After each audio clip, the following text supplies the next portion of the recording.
Том, пожилой, но крепкий мужчина с седой бородой, всегда гордился своей выносливостью. Каждый год он уходил в горы, чтобы побыть наедине с природой, отвлечься от шума большого города. В этот раз он выбрал отдаленный уголок скалистых гор, покрытых снегом. Погода, однако, сыграла с ним злую шутку. К полудню небо затянуло, небо до этого ясное превратилось в свинцовую завесу. Налетел шкваристый ветер, принесший с собой резкое похолодание. Том, спеша вернуться к своей хижине, оступился на обледеневшей тропе. Раздался резкий хруст. Невыносимая боль пронзила лодыжку. «Черт!» — прохрипел он, пытаясь подняться. Нога подвернулась под ним. Он упал в сугроб. Холод мгновенно пробрал до костей. Начиналась метель. Снежинки, огромные и пушистые, начали кружиться в воздухе, быстро превращаясь в плотную завесу, которая скрывала видимость. Том попытался ползти, но каждая попытка вызывала приступ острой боли. Отчаяние охватило его. Мобильная связь отсутствовала. В такую погоду его никто не найдет до утра, если вообще найдут. А мороз уже начинал забирать силы. Он знал, что значит обморожение. Наступала ночь. Темнота сгущалась, усиливая чувство безнадежности.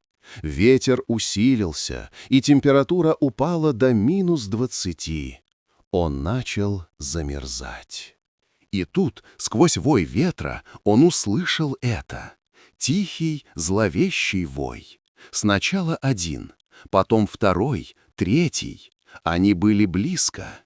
Из темноты, словно призраки, начали появляться глаза. Желтые, блестящие в темноте, они формировали медленно сжимающееся кольцо. Стая волков.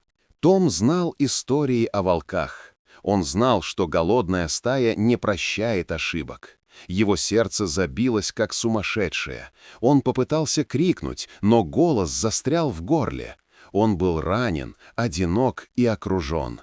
Это был конец. Вожак, огромный серый волк с поседевшей мордой, медленно вышел вперед. Он подошел к Тому, склонил голову и начал обнюхивать. От его дыхания пахло диким лесом и свежим снегом. Турист закрыл глаза, ожидая смертельного укуса. Но укуса не последовало.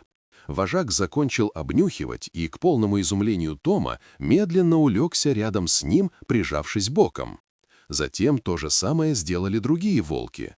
Один за другим они ложились вокруг мужчины, образуя плотное живое кольцо. Они не смотрели на него как на добычу, они смотрели на него как на одного из своих. Их густая шерсть, их теплое дыхание, их близкое присутствие – все это создавало вокруг него некий кокон. Тепло, которого он так отчаянно искал, пришло от самых неожиданных защитников. Они согревали его своими телами всю эту долгую морозную ночь. Утром, когда первые лучи солнца пробились сквозь тучи и метель утихла, Том проснулся. Он был жив. Волки все еще спали вокруг него. Он осторожно пошевелился. Вожак поднял голову, взглянул на него и издал тихий, ободряющий скулеж. В этот момент Том все понял. Эти волки не были его врагами. Они были семьей. Он был старым, немощным, потерянным, и они, по своему волчьему инстинкту, просто приняли его за одного из своих, за того, кого нужно защитить и согреть. Слезы навернулись на его глаза. Когда Том, с трудом опираясь на посох, начал хромать по заснеженной тропе, волки не напали. Они шли за ним. Они провожали его до самого края леса. А затем, когда он вышел к знакомой тропе, остановились и исчезли в деревьях, оставив его одного. Том никогда не забудет тех, кто спас его той морозной ночью.